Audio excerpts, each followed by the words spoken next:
Hey everybody, welcome to your weekend review for the week of Monday, October 31st, 2022. And oh, what a week it was. On Monday early, Asian accounts sold treasuries at the start of the overnight session, bringing yields back to Friday AM highs before recovering and kind of heading sideways. After European markets opened, stronger data being German retail sales being up 0.9 when it was forecast to be minus 0.3, put upward pressure on bonds at home and abroad. Data aside, several big ticket sells at home at random times suggested the trading mentality could be roughly in line with our thoughts last week about there being a correction having run its course.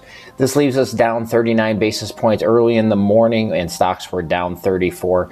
We stayed right around those levels most of the day, not too much of a spread, ending the day down 34 basis points on the 5.5, and the S&P down 29. We're right in the middle of a pretty wide range with a ceiling at 98.964 and a floor at 96.891. We also got consumer prices jumped by 10.7% from a year ago in October, far exceeding the 10.3 median estimate by a Bloomberg study. Third quarter output, meanwhile, slowed to 0.2% from a previous 3 months, more than analysts estimated, but less than the 0.8 advance recorded between April and June. With energy crisis continuing to ravage businesses and households, the expansion is widely expected to shift into reverse during the wintertime. It's jobs week this week. We get ADP and BLS on Wednesday and Friday. The market is expecting 190 to 200,000 job creations. Unemployment rate is expected to increase from 3.5 to 3.6%.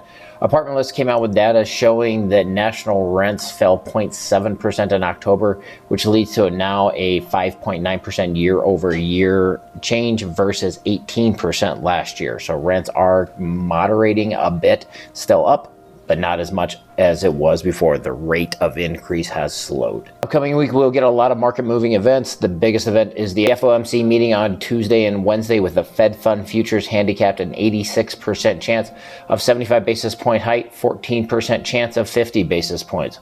We'll also get jobs report, like I said, on Friday, along with the ISM data and productivity.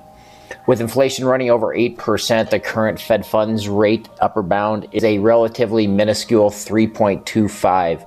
More Fed moves are necessary. During the period when Fed Chair Paul Volcker was slaying inflation dragon from 1979 to 1982, yes, folks, I keep saying it, it took 3 years to get it fixed then. The Fed funds lower bound averaged 3.56% above CPI annualized run rate. The Fed funds lower bound is currently 5% below the CPI run rate. So there is a good chance it could take a lot more to stifle inflation. Hooray.